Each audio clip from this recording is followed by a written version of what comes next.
We move on to the next oration that was due for the last year. And for that, may I request Dr. Sarita Bajaj and Dr. Sanjay Kalra to chair that session. It's the P.N. Shah Oration. Can I have the slides, please? Dr. P.N. Shah was one of the founder members of the society, was a leading researcher, and it was during the 17th annual conference of ESI held in Mumbai that USV, under the courtesies of Dr. K.G. Rajendran, a past vice president of the society, that this oration was instituted. I would request the chairpersons to introduce Dr. C.V. Harinarayan for the oration, please.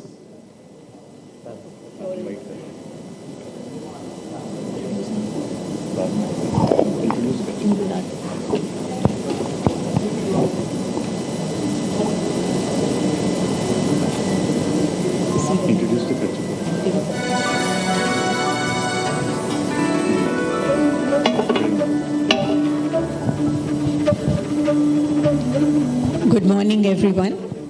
Thank you to the Endocrine Society for giving me this opportunity to chair this oration. Dr. Harinarayan, Dr. C.V. Harinarayan, will be delivering the P.N. Shah Oration. Congratulations.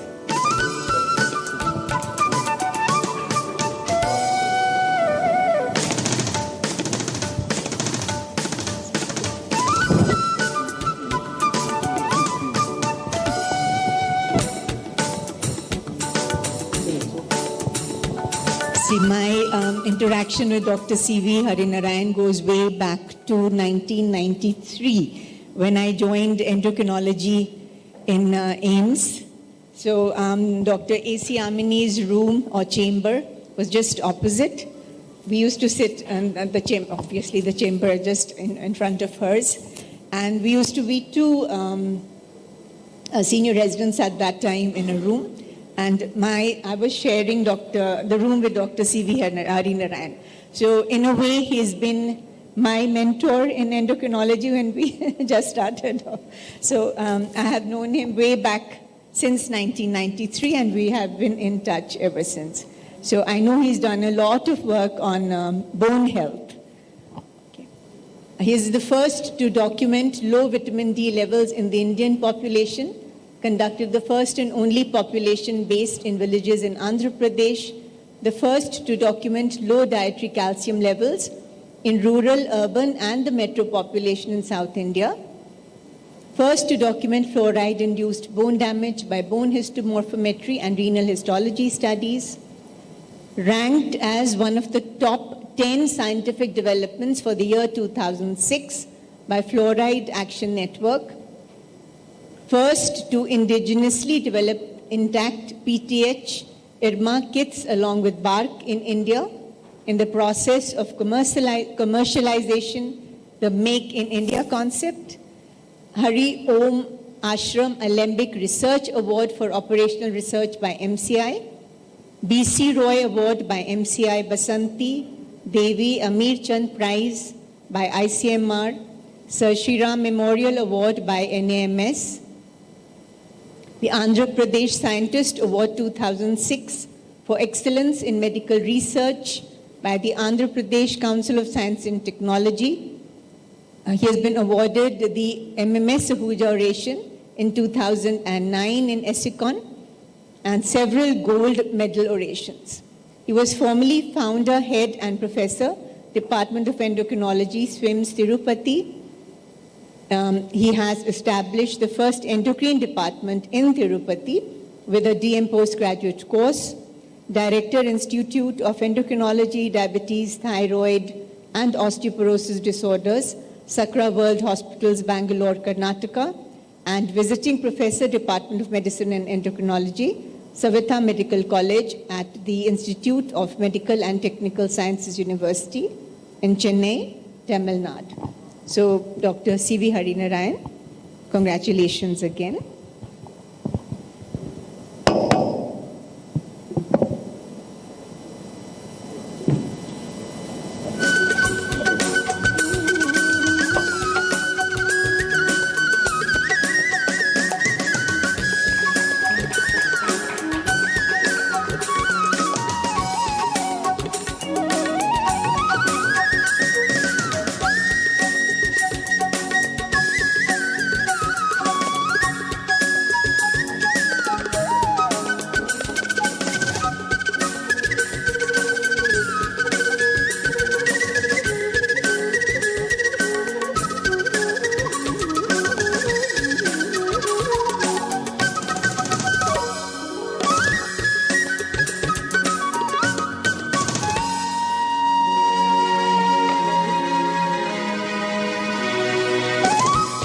invite Professor C.V. Harinarayan sir to deliver his oration.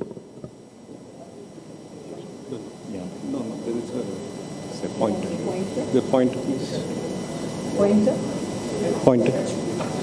At the outset, I thank the Endocrine Society and the organizers for having given me this oration for the year 2020. The topic given is so wide that I'm just reminded of the great celebrated Sanskrit poet Kalidasa when he tries to describe the Surya Vamsha in his Raghuvamsa Mahakavya. I quote, it says, Kusurya Prabhu Vamsa, Kwacha Alpa Vishayamati, Titur Tuyusharam Mohat, Udupena Asmi Saharam. In very simple summary, Kalidasa says trying to describe the Surya Vamsa is like trying to venture the ocean in a raft, which is what will be my fate today with a truncated time. Try to do my best for you. Billions of years ago, the life started in the primordial sea. The primitive unicellular organism derived its calcium from the ocean, which contained stable amount of calcium. Multicellularity and terrestrial life required a rigid skeleton, and thus the skeletal system evolved. During the course of evolution, calcium became more internalized inside the cell, performing complex intracellular functions. Maintaining the serum calcium in a narrow range for muscle function and nerve function and clotting of blood was the immediate need for survival. To cope up with this, a strong internal calcium reserve was developed to cope for varying periods of variable dietary calcium sufficiency and insufficiency during starvation and conservation. Parathyroid hormone and vitamin D was evolved to maintain the calcium homeostasis. Vitamin D is found in the marine algae, which form the food chain of the fish. Terrestrial animals required a hormone for an absorption of calcium from the intestine, and thus vitamin D endocrine system underwent several gene duplications over a period of time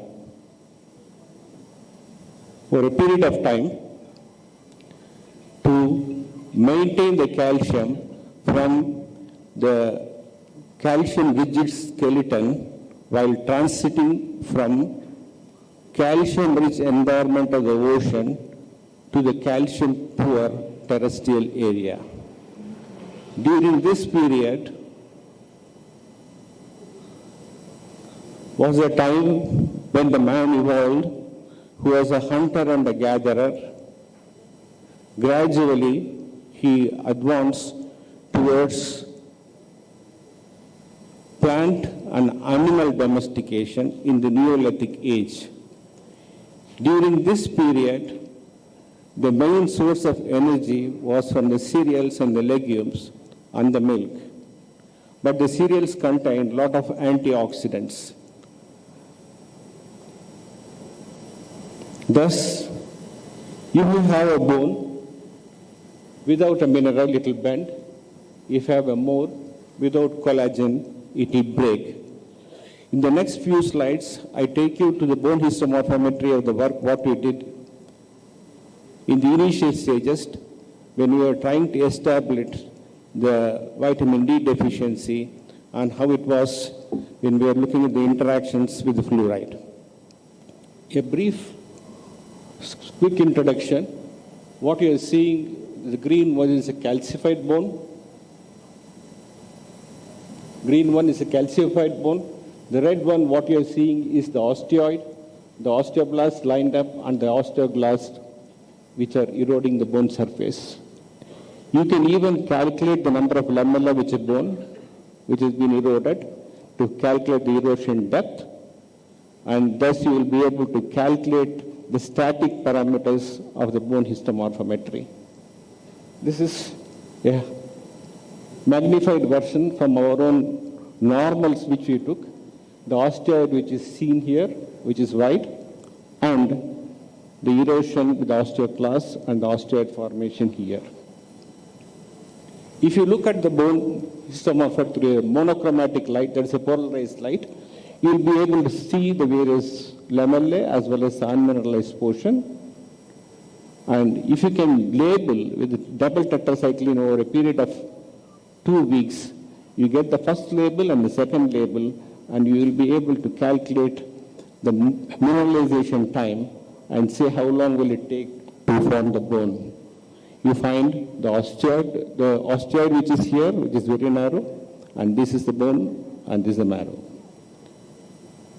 So I just take you to the next few slides about the bone histomorphometry in patients with fluorosis, where you find the green area very little and majority of it is very red, which only shows there is so much of unmineralized bone.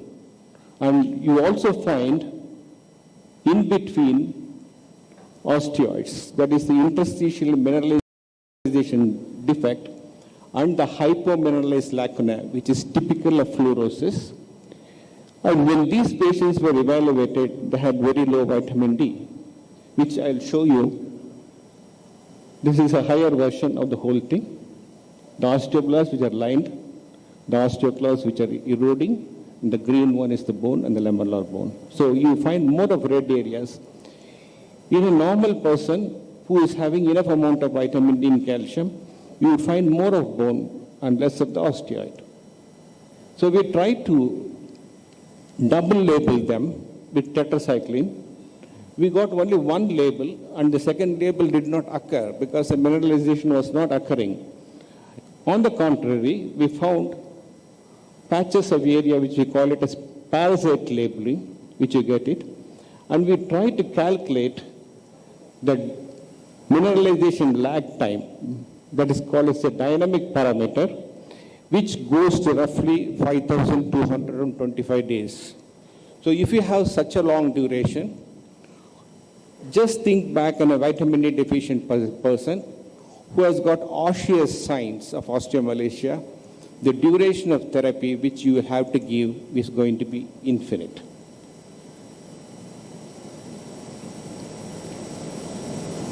So, the vitamin D levels in the normals, the controls, which includes me, Dr. Sarita was kind enough to give her blood also at that time for normal controls which we wanted. So, our level was this much. But the only thing is at that time, the normal level was given as 9 to 37. The standard of 30 had not evolved because we were in the beginning of that time. So whatever the European kits gave it as 9 and 3, 9 and 37 was taken as normal. And in the patients, they had low vitamin D.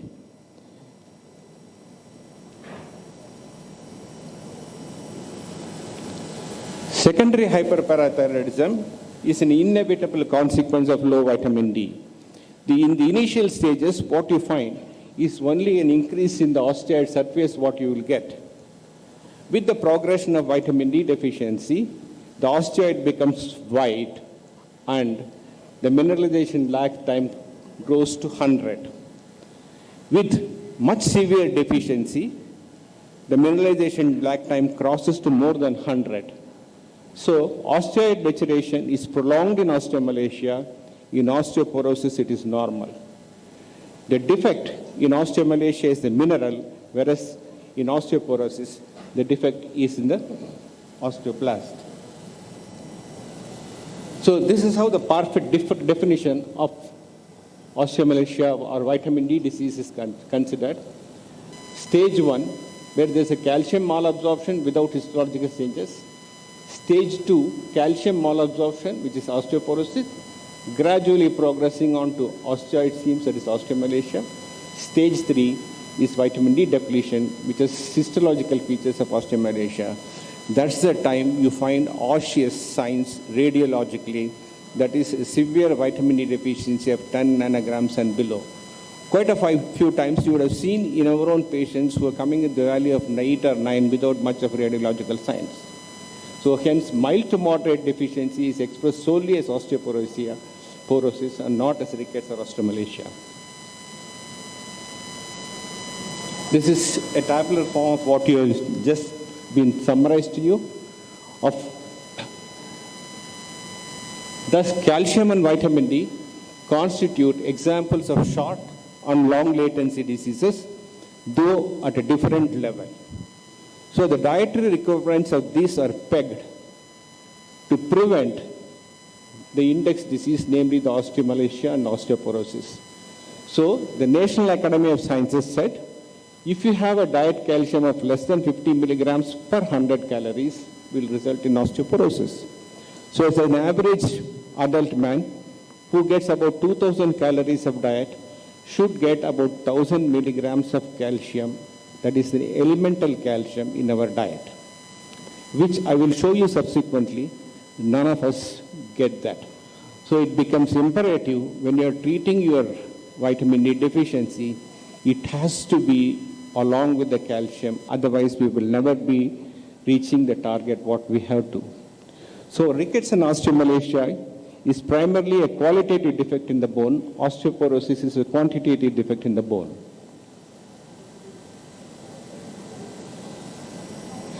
This is a time in 1990 when we started the work to look at the cause of bone disease in primary hyperparathyroidism.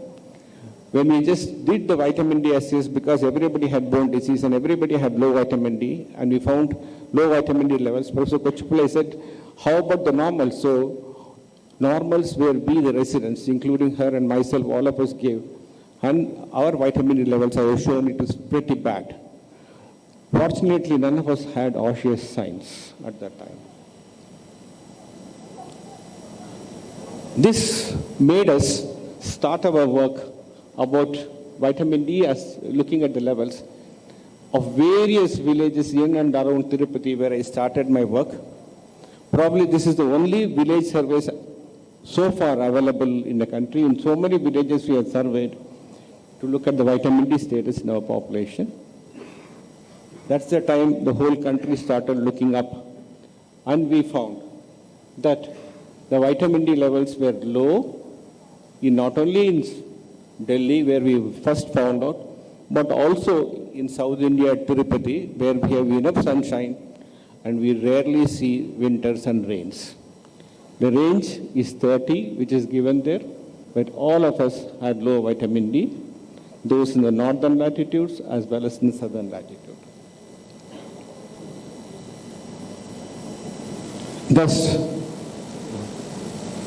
calcium absorption plateaus at the level of 30 nanograms, and that is why the normal level is pegged at 30 nanograms.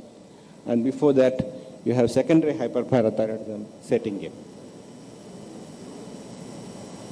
So we went to the villages to look at the calcium levels of all the people. So those villages we surveyed, the dietary calcium was 269. The urban was so-called the Tirupati population. The metropolitans were those of Bangalore. When I came to Bangalore, I did survey, sitting in a corporate sector, the vitamin D calcium status, and you find all the values. The RDA was 600. That was here in the 2015 when it has not been revised. So all of us had low dietary calcium in our. Another thing is, whenever we take our calcium, it is always containing phytates, which is high in calcium, which prevents absorption of calcium. Though you take more of these cereals, the phytates and the oxalates prevent the absorption. So thus, this summarizes the whole concept of the twin nutrient, which clearly tells you that calcium and vitamin D are important minerals and the essential nutrients which were complementing each other for our bone strength. So we tried to compare our bone biopsies, which we collected during our study in 1990. We picked up normals. Who are the normals who came as accident victims? So we presume that now that 85% of the Indian population is low vitamin D, and compared it with the France where we did our work, who is supposed to be well fortified in their food, we found their osteoids was much smaller when compared to the Indians. But though this is only an introduction, it will require much more studies to further go in. So if you have low vitamin D deficiency, with low dietary calcium intake, you lead on to osteomalacia. With higher calcium intake, you can go on to osteoporosis. Thus, vitamin D and calcium deficiency are short and long latency diseases which cast their shadow late in their life, presenting as various problems. Now, vitamin D insufficiency is always associated with secondary hyperparathyroidism, which is amplified with inadequate calcium intake. The implications are osteomalacia can coexist with osteoporosis. Presentation of primary hyperparathyroidism will be altered, as we have shown. Hungry bone disease is quite common, what you see. And environmental toxin like fluoride is going to be severe and complex in children and those with low dietary calcium intake. Vitamin D and calcium supplementation forms imperatively for patients of treatment with osteoporosis. So now, as we know, India is a cereal-based economy. Contrast to the West, where the dairy products are more, we take in more of cereals. This is only for the elite, which I will show you the data further. It is very clearly shown that even in Harappan civilization, which was excavated as recently in March 2021, which we have seen, that cereals were the main source. Cereals based on laddu was found, and it is no less published in the Archaeological Society of India journals that they were consuming high-protein multigrain laddus. Luckily, while excavating, some of the laddus were stable without getting broken due to various damages, and which gave us some insight.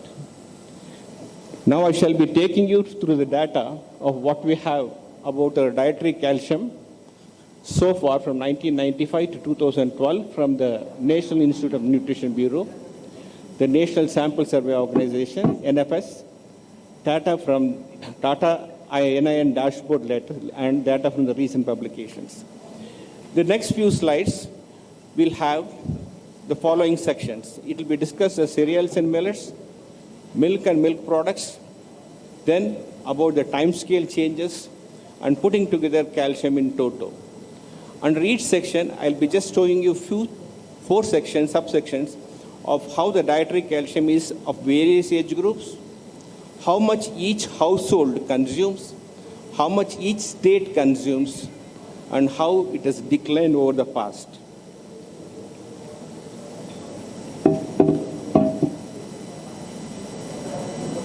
You will see very clearly that across all age groups, more than 70% or 75% of starting from children to the men, non-pregnant, non-lactating women, consume enough amount of cereals as a percentage of RDA. If you look at it in the states, as a percentage of the household, roughly about 80% are more than 65% consume more than 75% of the RDA. Only about 15 to 20% consume less than the RDA. And you very clearly notice when Orissa and Madhya Pradesh, the major source for them is only through the cereals. You will get their calcium only for that. But if you look at the timeline from 1975 to 2012, there has been a gradual decline of the cereal intake of various age groups. And if you look at it from the states-wise also, very drastic fall from Tamil Nadu from 682 to 420. If you look at the pooled data of the whole country, there is roughly about 35% decrease in the cereal and millet intake, which is a major source of calcium for them. Now, the latest 2020 data, which clearly shows this is the spread of how the millets and rice is taken. Chandigarh, Goa, Diodamon, and National Capital of Delhi, they consume the lowest intake in the whole country. Tripura, Manipura, Odisha take the maximum amount of cereals. The cereal intake varies of different states. The rice-eating areas, the wheat-eating, ragi specifically to Karnataka and Jova to this, bajra to these areas, and the maize to this place. Why I brought in this is, suppose if we have to target the fortification, region-wise we have to concentrate only in this way. Coming to milk and milk products, exactly opposite of what you have seen, only 1/3 consume more than 70% of the daily requirement, either the adult or in the children. Imagine 1 to 12 years or up to adolescence, only 20% get enough amount of milk and milk products. And we all know the peak age bone mass has to be achieved by adolescence. If you look at the percentage of data of the pooled intake of households, only about 30% has enough amount of RDA through milk, whereas they have been getting it from cereals. Gujarat and Tamil Nadu, about 50% of the population get it. Over a period of time, there has been a decline of milk consumption of various age groups from 1975 to 2012. It has been gradually declining. And if you look at it in the different states also, there has been a decline, except in places like Andhra, where there has been an increase, and Gujarat, you find a mild increase. But if you take a pooled average of the whole country, there has been a fall in the intake of milk and milk products. Do we have enough milk? India is the largest producer of milk in the whole world. I tried to get the data of that particular year of RDA, what was projected in the literature, and I tried to compute that. So the milk estimates in the lines have shown is lakh tons. Green bar shows the bioavailability data, and the yellow bar shows the consumption. We had enough milk, but nobody consumed. It's evident from that. The amount of money spent over a period which was 5 rupees expenditure on milk and milk products per capita monthly has gone up very little, not much. What happens? Per capita consumption by the rich household is 8 times or 9 times higher compared to the very poor, 4 times higher than the poor, and in the non-poor. It was in 1983. This gap is coming down. So, if you try to fortify the milk, it's one way of achieving to a particular segment of a population where you can reach the target. But majority of the milk comes from the rural sector. We buy the milk, and asking them to buy back our fortified product is something not relishable. The milk production per capita availability in India has been gradually going up. It has gone 4-fold higher right now. Now this gives you the per capita availability of milk and how it is consumed. In Haryana, Himachal, Punjab, you get the maximum intake. If you look at it and recollect, there is once a study of primary hyperparathyroidism with normal vitamin D levels from one particular region in this country, which all of us know. We were all thinking, now this explains most of the whole time trends. So if you look at it, the red bar, that is the rural people, consume the least amount of milk. Urban and the metros take the maximum. Whereas the energy income for them is primarily from the carbohydrate source, not from milk. So over a time period, the milk and milk products from 1975 to 2012, the bars depict the milk and milk products of different periods. The lines depict the cereal intake. In both the places you find there is a decrease over a period of time. Computing the data from 1993 to 2012, you find a drastic fall in the cereal and milk intake of the rural and urban population past half a century. So put together for the dietary calcium intake of the age between 1 to 7 years is roughly about 226 maximum, when the ICMR has recommended 600. When the ICMR recommends 800, this is what we take, and the ICMR has recommended 600. Please remember, this 600 is what was computed for that period of the data collection. Now the RDA guidelines are different.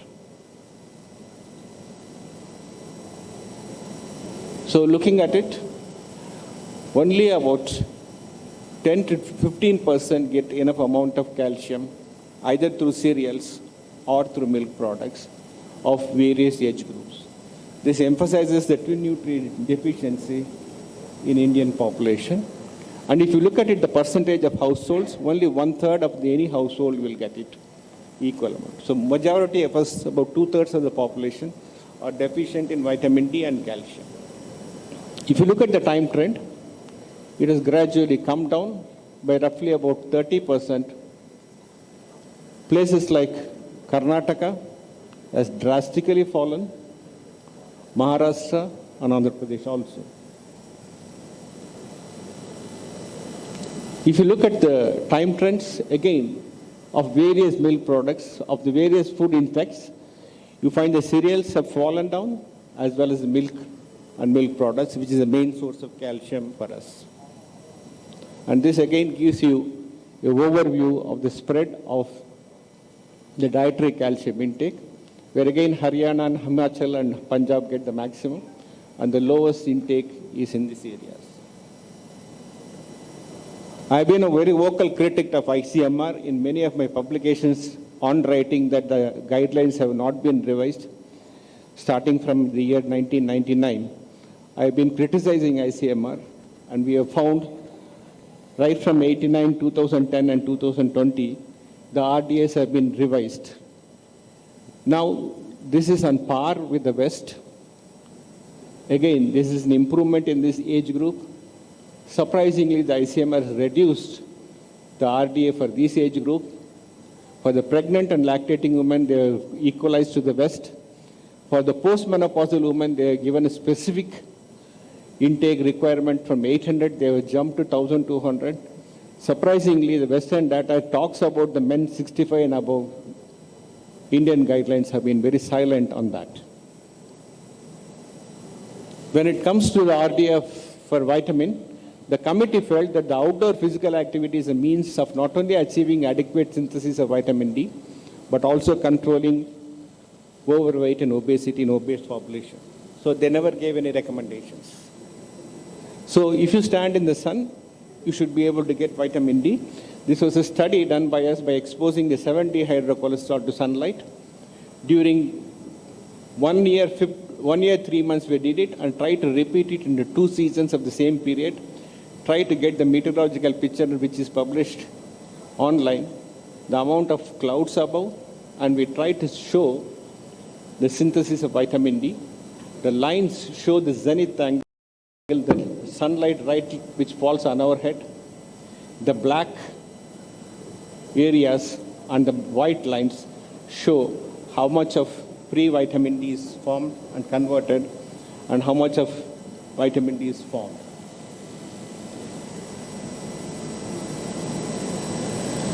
So if the zenith angle is minimum, that is the sun is right on our head, you have the maximum conversion of 7D hydrocortisol, and the pre-vitamin D is formed is the maximum. So the best way to get enough vitamin D is through sunlight between 11 and 1 or 2, when most of the time we are busy inside our office or works. We never get sunlight to see. So when the children who play must be able to get it. But the major problem here is not many schools have playgrounds. That's a major limitation. So we will not be able to even achieve that properly. So these guidelines, all of us know. The basic difference is the Endocrine Society guidelines are aimed at clinical perspective. The Institute of Medicine recommendations are directed at population health. The magnitude of the problem is the longest study done in India between 1963 and 2005 by Teotia.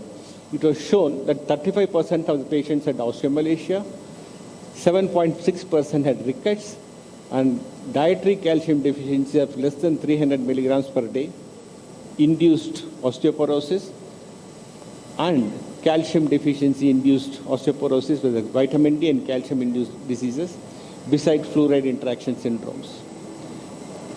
Compared to the Caucasians in the West, osteoporotic fractures occur more commonly a decade or two earlier in both males and females. So thus, we have a tin nutrient deficiency in the country, where unless you have calcitriol, the dietary calcium intake will not be absorbed. Unless you have enough calcium, it will never get absorbed. So unless you give the calcium to the body, your vitamin D will not do the job. Quite a few times we have seen many practitioners giving only vitamin D, injections of vitamin D, and then say come back without calcium.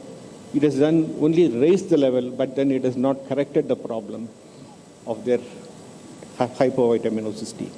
So thus in India, dietary calcium plus vitamin D deficiency treatment is very important to have to prevent these diseases. So the modern India, we have more become mechanized. Apart from the various socio-economic and different regional changes what I have presented to you, even the agriculture has become modernized and less labor intensive with more machinery, and even our own work and lifestyle has been more indoor with limited sun exposure. All this will affect to the dietary calcium deficiency what we have. So what are the way forward?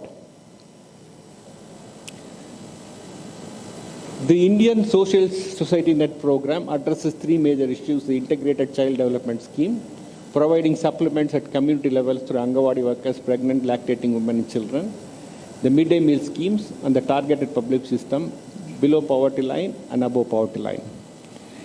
Each segment has got a lacuna, and I have given the address, the remedial measures, which will be in the handout given to you at the end.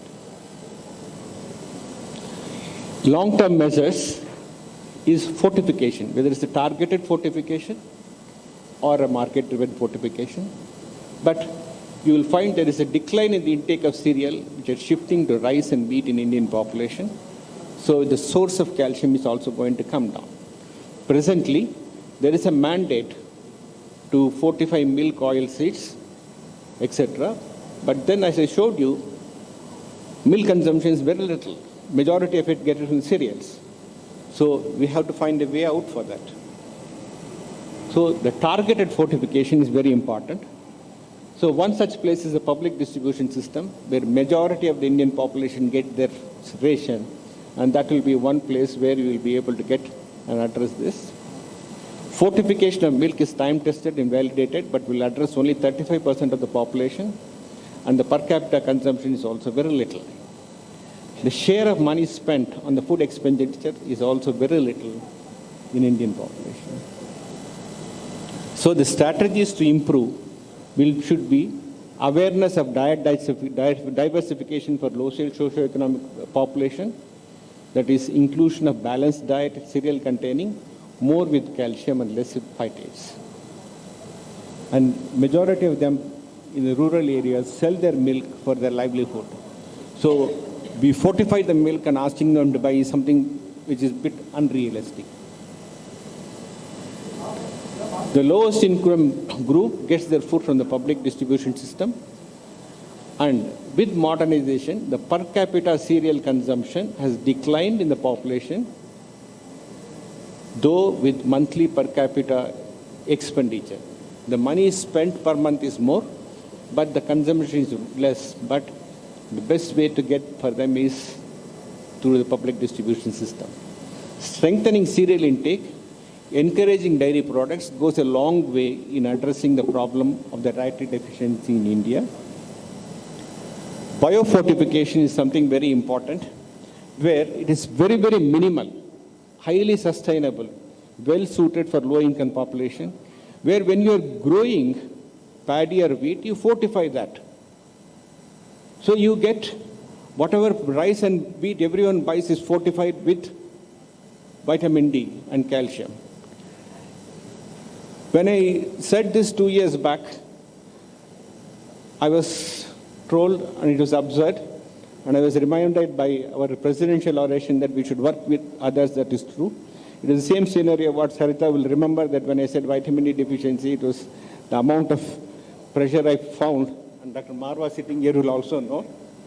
Now, we have a fortified rice presently in the country, where normal conventional rice and wheat have no presence in vitamin D. Through fortification, you get 100 international units per 100 grams and 1,600 international units per 100 grams of wheat, what you do. So I am very sure all of us will take 100 grams of wheat or 100 grams of rice. And mind you, this is not a joke. This has been patented, and I had an opportunity to interact with that man. And soon I'll be taking up to farming. Please join me. If anyone who wants, I can share the number of this man also. We will be doing a lot instead of waiting for the food fortification to occur, which will be ages. Man was a hunter and a gatherer. Today we are modernized, sitting in the house, trying to get vitamin D, which is the physiological intake, is around 4,000. In conclusion, if I am permitted to quote Omar Khayyam, the moving finger writes, having thus writ Bunsod, not all the tears or piety can lead to cancel half a line of it, unquote. The same has been well said in Sanskrit, Lalata Leka Napra Prayasha. Thank you. Thank you, Dr. Harinarayan. That was absolutely brilliant. Like Sanjay spoke about the future of endocrinology, I think he has spoken about the future of bone health for generations to come. So I think we have, and maybe will be, continue to be deficient to some extent, but at least the future of yes, it looks very, very bright. Thank you for weathering all the storms, the big bats. Now perhaps the bouquets will also come your way. Thank you. That was really brilliant. Thank you very much. I think he deserves a standing ovation.